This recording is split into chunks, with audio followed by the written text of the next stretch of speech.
Pero ngayon po mahabigan na sa ating linya ang Secretary ng Department of Transportation.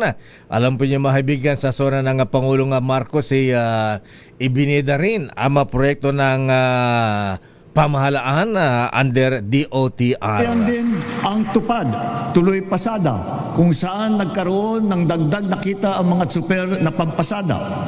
Sa mga programang ito pa lang, milyong-milyong Pilipino, driver man o pasahero, ang nakaramdam ng kaunting ginhawa sa kanilang mga biyahe araw-araw mula nang ito'y nailunsad. Dito sa Metro Manila, ang lahat ng mga sumasakay ng Hindi yata yan, Mr. President. nagiginawan. Ang tatanungin natin dito sa ating bisita ay yung MRT-7. Ayan, yung mga tren natin. Nasa ating himpilan po si Secretary Giovanni Banoy Lopez ng DOTR. Apo Secretary Banoy, naimbang bigat mo, Apo Secretary. Ha? Ayan. Naimbang bigat, Apo Manong Deo. Ayan. Good morning din po sa lahat na nakikinig at nanonood ng iyong programa. Batang-bata ka pala sa personal eh. Ayan, artistahin ka pala ha. Ayan. Patay tayo. Ayan. Siguro mga halos magka-edad lang tayo ha. May 40 ka na ba ha? Ayan. I think po mas matanda po ako sa inyo, Manong Deo. Ganun ba? Kasi 40 plus lang ako eh ha. Anyway, Secretary Bano yan. Pag-usapan nga natin. Ayan kasi naibida rin ng Presidente sa kanyang zona ang mga project ng Department of Transportation. Ay nabanggit yung MRT-7. Aba yung mga taga Bulacan matagal nang hinintay yung tren na sana sa lalong madaling panahon umabot na ang tren sa kanila. Ayan, kailan po ba matatapos ito, Secretary Sir? Tama po, Apo Deo. Ito pong proyektong ito, sabi nga natin, halos 3 dekada na po talaga tayo nag-antay. Napakatagal po nito. And finally po, under the administration of PBBM po, ang utos kasi natin talaga, pabilisan ang mga ganitong malalaking proyekto para po sa ating mga commuters kasi sila naman po talaga ang ating pangunahing interest. So, by next year po, second quarter of 2027, maasahan na po natin ang operations ng 12 istasyon po. Wow. Ito pong MRT-7 natin, we have 14 stations. So this is from North Avenue all the way to San Jose del Monte. Wow. So, subalit by 2027 second quarter, ang mag-operate po muna is the Sacred Heart, Quezon City, all the way to North Avenue po. Okay. Yung ating 13 at saka 14 na istasyon, which is Tala Station and San Jose del Monte, kakaayos lang po yung right of way dyan at ay tatapusin natin hopefully by 2028 ay operational in the whole line. Ang kagandaan po kasi dito, Apo Deo, ako po nakatira sa Commonwealth po. Sa araw-araw ng ginawa ng Diyos, napakahirap po ng traffic dyan, napakalala po. Totoo po yan. Ngayon po kapag ito po tapos na po ang ating MRT-7, at least for the first year po ang target natin dyan, ang inaasahan nating sasakay na pasahero is around 350,000 to 400,000 po na pasahero. At mula Sacred Heart all the way sa North Avenue po, aabot lang ho yata yan ng mga 20 to 25 minutes. Ganun po kabilis yan.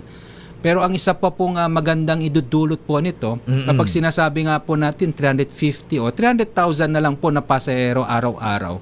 Tapos kapag ang isang sasakyan po may 5 pasahero, simple mathematics po, we can divide that. 60,000 po na sasakyan ang pwede nating tanggalin o hindi na po gagamit na kalsada ng Commonwealth. So malaking talaga pong tulong sa traffic din po sa Commonwealth. Napakasarap pakinggan, Apo Secretary Banoy Lopez.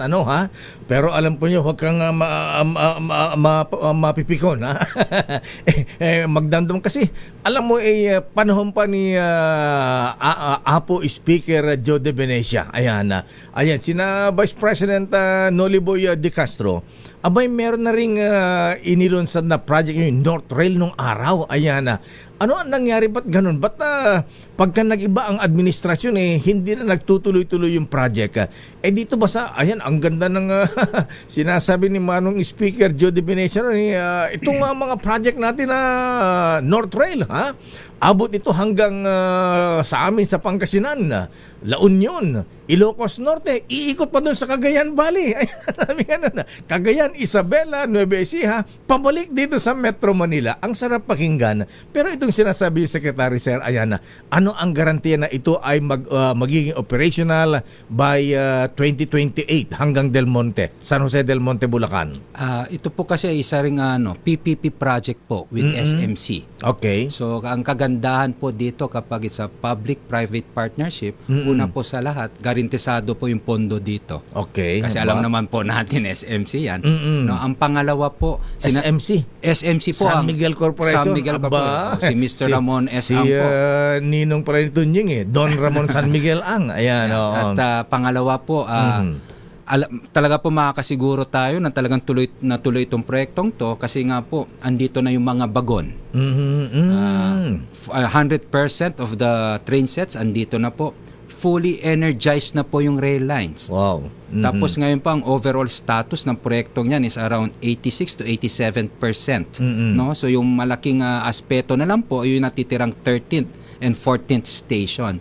So kapag ako nga po, sabi ko mo, nakatira sa Commonwealth, nakikita ko na po yung bagon na may testing and commission. Ganun ba? Tumatakbo na po. na. Minsan nga po kapag nakakaidlip tayo, akala ko po nasa EDSA tayo, akala ko MRT3, yung pala MRT7, they're doing the testing and commissioning. Kailangan po kasi yan sa ating mga bagon, yung parang break-in po ng sasakyan. Para they have to meet a certain kilometers bago natin ilalarga yan sa revenue line. Break-in din pala yun, friend. Tama po. Medyo komplikado po talaga ang relays natin, yung whole rail sector. And 47% na po yung ating break-in or testing and commissioning sa ating mga bagon po. So, hanggang Fairview, ayan, lalagpas pa po. lalagpas pa. Hanggang Sacred Heart po yan. Sacred Heart. So, 12 stasyon po yan. Quezon City na yun na po yung boundary bago po magkalookan. May kalookan din po na site doon. 2027 operational na yan. Opo, 12 stasyon. Aba, anong month na next year? Mga ang timeline. Ako nga po, pinipilit ko po, kami tayong pag-ugnayan sa MRT7, baka kayanin natin ng kahit Abril or Mayo bago po mag-June kasi tinatarget din po natin yung pasukan at least makakatulong sa ating mga mag-aaral. So sa tingin naman po talaga namin kakayanin po talaga natin before June 30 talagang operational na po talaga yan. Bata paabutin pa natin ng Abril, baka pwedeng hanggang Pasko yan. Ayan, pwede bang 24/7 ang trabaho diyan para mabilis? Hindi ba pwedeng ganon? Inaayos po natin talaga at may mga kailangan na kasi baka lang kasi po ang kapalit naman dito is the safety and the risk. Okay. Kasi yung based on our computation po, yung pagte-testing and commissioning po ng bagon talaga, it will take time. Kasi tatakbo po siya ng, sabihin natin, 24 kilometers yung relays. Kung kailangan ng testing or commissioning is around 40,000 kilometers, di pa ulit-ulit ho yun. Hindi na po natin pwede ilagay naman sa ibang relays po yung testing and commissioning. So yun po yung mga malalaking factor na which we think talagang second quarter po ng 2027. So kung abot hanggang San Jose del Monte, Bulacan, after San Jose del Monte, Bulacan, wala bang saan ba i-extend yan? Ano ba ang plano natin sa DOTR hanggang aabutin itong MRT7? Meron bang MRT8? Meron bang ano bang susunod sa Bulacan? Ayan, naabot ba ng Pampanga Tarlac yan? Ay sa atin naman po sa Pampanga, meron tayong North-South Commuter Railway naman po. Iba naman yun. Iba naman po yun, ibang linya linya. ng tren. At ang ginagawa naman ng DOTR po ngayon, DOTR planning natin, ay talaga pong pinag-aaralan yung mga iba't ibang, sabi nating rail lines po. No? Nabanggit po nga minsan, meron tayong MRT4. Okay. Pero that is talagang, it has to be studied very well with the help of ADB kasi ang maapektuhan naman talaga dyan yung trapiko dito sa Ortigas natin, napakakitid po yung kalsada dyan. Ito naman po ay east-west naman ang connection po nito. At hindi lang po dito sa Kalakang, Maynila po ang tinatarget natin pagdating sa ating mga relays. Ito masabi ko na rin po yung LRT2 natin. LRT2. Ito po yung from Antipolo all the way to Recto. Ba? Yan kapag pinasok natin yung sinasabi nating PPP, isang pinag-aaralan natin, ang plano po dyan ay mag-extend po yan hanggang Quezon, Laguna. at saka Tutuban. Tutuban. Yung NSCR kasi po natin, that's Pampanga, Clark, all the way naman sa Calamba, Laguna, that's 147 kilometers. At meron pa tayong nasa plano din pero wala pong pondo at wala pong pinakipag-usap pa tayo sa sabi nating financial lenders, ito namang PNR South Long Haul para dire-diretso po. Then we have Mindanao Rail, tapos under FISIB na rin po yung isang plano magtatayo din ng Riles sa Cebu itself. So, madami naman pong plano ang kailangan talaga. Sa ganito kasi malalaking proyekto, Apo Deo, malalimang pag-aaral ang kailangan. Mas lalo na po sa paglalagay ng pondo at kung sinong popondo sa ganito malalaking proyekto. Ayan, bago natin nabanggit mo yung PNR, Secretary Banoy Lopez, sir. Ayan, yung kasi marami rin nakikinig sa atin sa taga Rizal. Gusto nila tinatanong din nila, hanggang kailan kayo itong, saan kaya ma-extend pa ba itong LRT hanggang sa may Antipolo doon sa Tama may po. anong lugar nga ba 'yon? Dito may ngayon po Apo Deo, hanggang Masinag lang po yan. Masinag, hanggang Opo. Masinag. I-extend ba hanggang saan na extension yan? That's the plan po. Kapag meron na tayong private partner, yung PPP natin, papunta naman sa east side, ang target po natin ayon sa plano is Cogeo po, Cogeo, at saka Antipolo po. Yan naman po yung dalawang stasyon na ilalagay natin as part of the commitment of the private partner kapag natapos po yung PPP natin. Sinong kapartner ng gobyerno dyan sa PPP, Secretary, sir? Wala pa po at kakasimula po lang natin ng market sounding. So, ang mangyari dito, ito po yung pagpunta natin sa ibang bansa at basically naniligaw tayo ng mga investor, yung mga international company na may ganito kaming plano, baka may gustong pumondo sa inyo. And the good thing po, napakaganda po ng reception ng market sounding natin. After that po, magsisimula na tayo ng sinasabi natin procurement at para masalang naman po natin yung karapat-dapat na maging partner natin. Para dyan. Ano ba ito, ha? May tinatanong dito, Secretary Banoy, sir, yung bang LRT extension sa Cavite, tuloy na ba ito? Wala na bang legal issue? Ayan, may tanong po dito, Secretary, sir. Tama po. Ito po kasi ang nangyari dito sa LRT1 Cavite extension natin.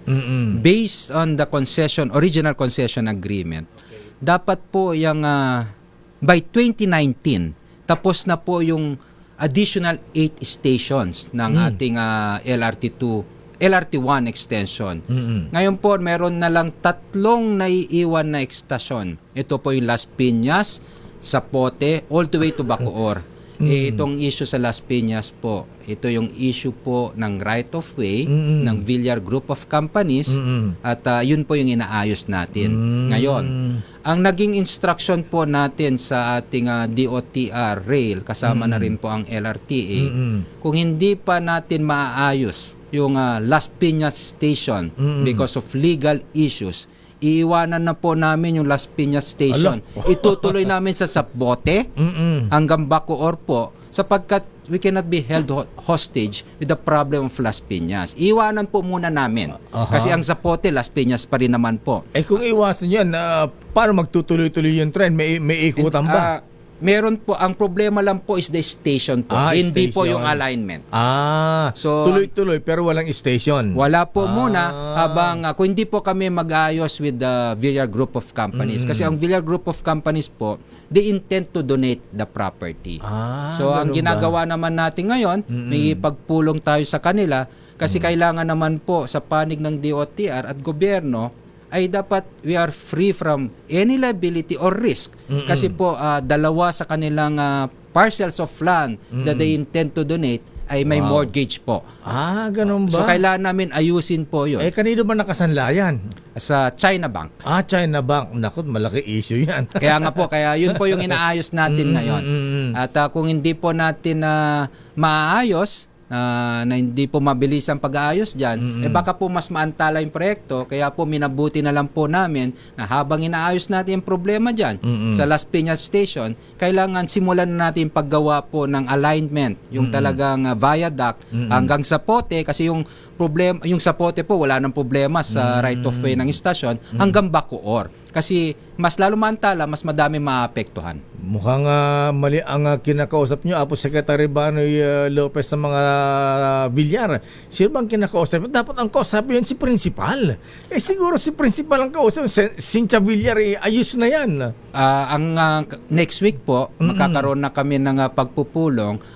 Nagpaabot na rin po ako ng imbitasyon sa mga Villar Group of Companies. Sabi ko nga po na ang sana po ang umattend sa aming pagpupulong ay yung mga official ng Villar Group who can decide. At hindi na po, tama na po yung mga abogado lang. Kasi kapag abogado po, medyo magtatalo-talo lang po kami kapag po eh. So, ako naman po, I'm quite confident that ipapadala po ng Villar Group of Companies are those who are authorized to decide on behalf of their corporations. Ayan, para matapos na po namin to.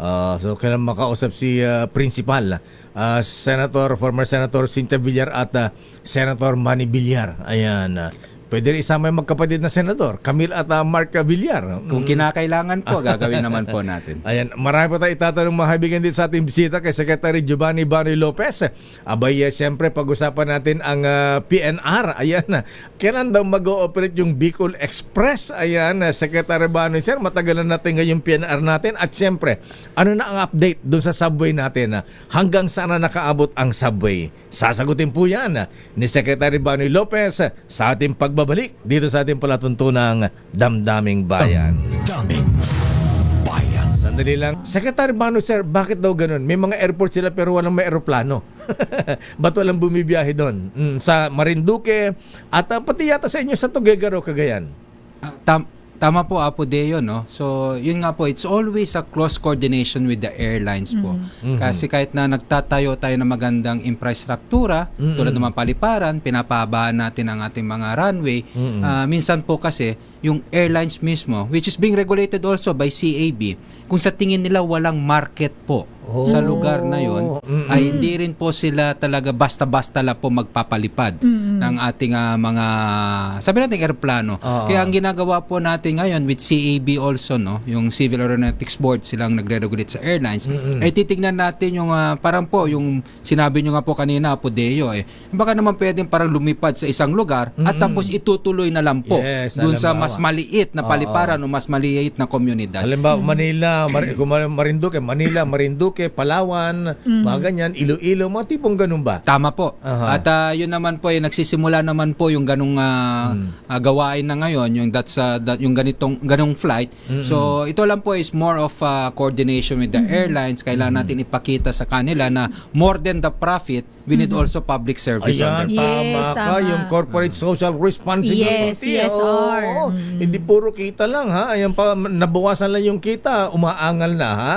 Parang si Parang may Ninong, sinasabi ka. parang si Ninong Manny. Ayan. So yun pala yung doon lakay. Kaya may mga iilan na airport, na maliliit na airport na limitado lang talaga yung flights. Dapat brasuhin din ng kaap yan. Kaso kung walang pasahero, baka malugi si airline.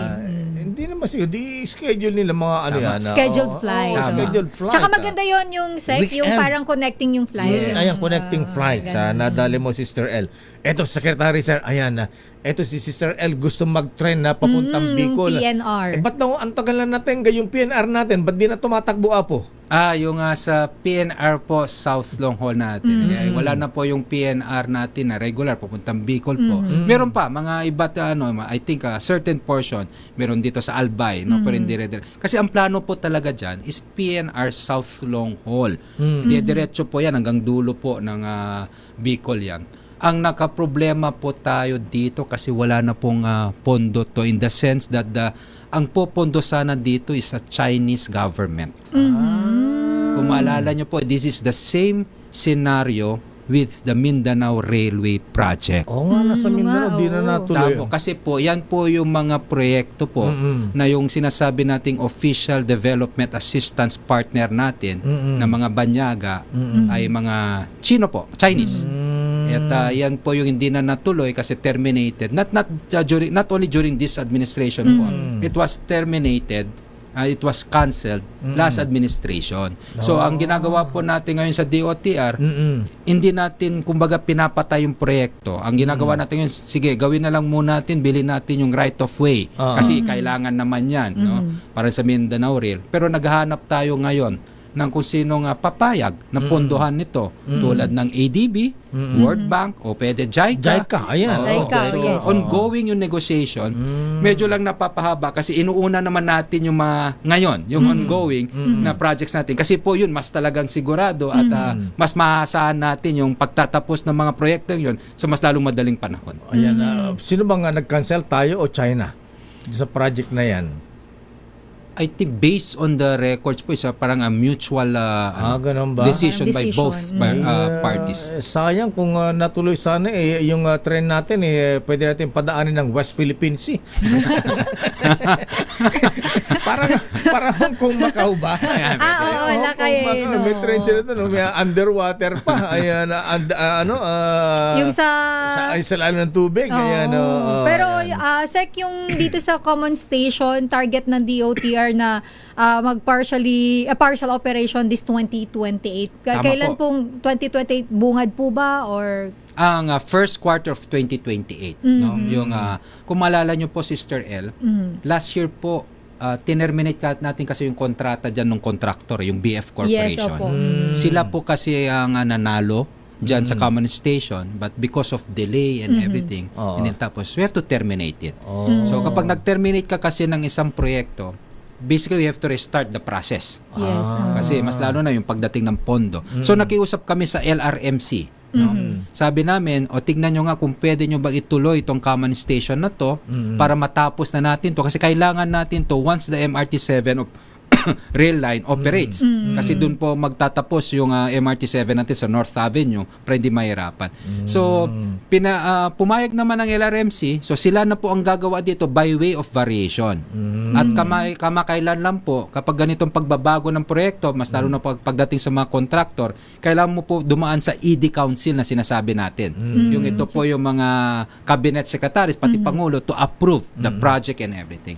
So, magsisimula na sila, I think by September, they can start to October. Matatapos yan ng first quarter of 2028. Ayan. yung target Partial na- operations partial po. operation. Partial operations. Hanggang Bicol na yan, Secretary. Hindi ba? Ano lang, Hindi pa station pa lang Lakay. to, common station po. Common station lang to, Lakay. Baka abutin pa tayo hanggang susunod na administrasyon yan. Mahirap kasi matagal. talaga, Lakay. Ang tagal naman. Sige, eto na lang. Ongoing.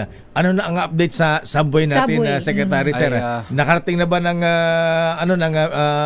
Meralco Ortigas? Ay, opo. At Ayan, medyo maganda po ang ating progress sa subway natin. Ang tinitingnan natin ito, yung tunnel. Yes, Yung butas po dito. Yung ating Valenzuela po, yung sabi nating stasyon ng ating first station po ng ating subway, kung saan yung papunta po ng Kirini Station, 1.5 kilometers po yan, northbound and southbound. Yung butas po niyan, 100% na. Maganda. Ganun din po sa tinatawag nating North Avenue hanggang Tandang Sora po. Ito dinaanan pa nito yung veterans. Golf course. 100% na rin po yung butas niyan. Northbound and southbound po. Tapos itong Ortigas natin. Ayan, Ortigas. Ortigas kasi papunta po sa yung Camp Aguinaldo natin, papuntang Ortigas at may papuntang Anonas. No? Yung papuntang Ortigas, yun po yata yung mahaba, mga 2.5 kilometers. Around 90% na rin po yung 90%. yung butas Butas. po. Yan. Napaka-importante po kasi yung tunnel boring machine po natin kapag yan po ay umiikot na parang slowly po Ganun ba? Hindi po yan yung parang bomba. Parang bulldozer na. Dire-diretso lang. Ano lang po yan. Ganun ba yun? Mabagal lang pala. So isang ikot 1 inch, ganun. Ganun lang po. Usually po, ganun lang po. Talaga it will take time. Ganun ba? Dahan-dahan pala ang boring niyan. Yes po. Kaya po talagang napaka-komplikadong makina po. Hindi po yan sinasabi ko kung pwede bang Butasin mo lang isang dinamita. para Hindi butas ho. na. Kasi po, ang kagandahan dun sa tunnel boring machine natin, habang binubutasan, naglalatag na rin sila ng mga pundasyon na paikot. Talaga. So masyadong Oo, komplikado komplikado para, po. Ganun. Kaya pala matagal. Matagal po Oo. naman. Pero ang good news dito, Sek, wala na ba tayong problema Sa right pagdating of doon way. sa mga right of way? Wala na ho. Wala. 90% na tayo sa right of way. Isa rin po yan sa mga naging rason kung bakit po naantala itong proyekto. As of June po, 90% na po tayo ng right of way. Ayan. Dadaan pa yata to ng Forbes Park, hindi ba? Dadaan ng Ano po yan? Dadaan po sa dito mo sa may sa may BGC. Corinthians. Corinthians. Corinthians. Mga mayayaman ang mga nandyan, di ba? Umaangal yung mga taga Ay di, nakatira pumayag dyan. naman na po kasi pumayag na. sa ilalim naman po hindi rin po matatamaan yung swimming pool nila. Ayan. So from Corinthians, saan ang tumbok niyan? Saan ang daan pa? ayan na Secretary po Sir? yung ating Ortigas papunta po ng Shaw Boulevard. Opo. Tapos yung sa ano naman sa dire, tapos tuloy-tuloy na rin po yan. Hanggang airport. Hanggang airport. Po yan. Ayan. Oo. Maganda yung ganun lakay. So Pag may kaya- ano na tayo. So kung per inch pala ang bagal-bagal Kaya ng boring, baka abutin tayo ng 2030, Ay, tama. 2040. Ang full operations po nito, no. Ngayon po pinaplano namin magkaroon ng partial operations. Ayan, Susubukan Ayan, namin. oo. Tinitingnan lang namin kung saan kami pwede mag-partial operations. Kasi hindi po tulad ng mga Riles na at grade. Ito po ay ilalim. Ilalim. Kapag nag-partial operations kami, na hindi naman kami nabigyan ng labasan o estasyon sa taas, baka nasa loob na lang po yung pasahero natin nasa ilalim. Pero kapag natapos po itong buong linyang to, which is at 33 kilometers po, no, ang target namin sa around 2031 or 2032, ang makikinabang po dito, everyday po around 520,000 passengers per day. At ang Valenzuela, papunta po sa naiya natin. Ngayon po, kapag gumagamit kayo ng sasakyan o magko-commute kayo, abutin yata kayo ng 2 oras, swerte na kayo noon. 2 to 3 hours. Pero ito po, pag natapos po to, siguro 40 minutes nasa Terminal 1 ka na, 2 or 3. Ayan. Naku, Secretary malaki Bano, po. sir. Marami pa kami sanang itatanong sa iyo, kaya lang Kaso alam mo, kaninang ang aga-aga ni Secretary dito sa office. Nauna pa sa atin. pala andi dito, ha? Ayan. Abay, di pa ako naliligo niyan. Andito ka na. Paaga lang. Ayan. Secretary Bano, sir, Diyos na ginaapot. At sana nga itong mga proyekto mo sa DOTR, ayan, matapos sa lalong madaling panahon. At sana kung di man matapos, dahil sabi nga, matagal talaga yung project na yan. Ituloy. Sana itutuloy ng mga May susunod na continuation. administrasyon. Yes. Ayan. Agaman na kunay po, Una Manong po, Deo, Diyos Diyos Agina, Diyos na Sister Agina El, po. Thank you, sir. salamat rin po. Ayan. At salamat sa pagkakataon po. Welcome, Secretary Sir. At dahil batang-bata ka pa, marami pang magagawa para sa bayan. Yes. Para sa mga taga-tubig. Huwag sana kayong mapapagod. Ayan. Pwede mo natin siya na N plus gold. Ayan. Alam mo, Secretary Sabay-segue, Bano, di ba? ha? Sarap na ilang dekada ng serbisyo sa pagbabalita. Oras na just, Secretary Bano, sir. Ayan, oras. Time check is madi ako meteorolokon 9:16 AM. 9:16 a.m. Ayan, Secretary Sir. Pag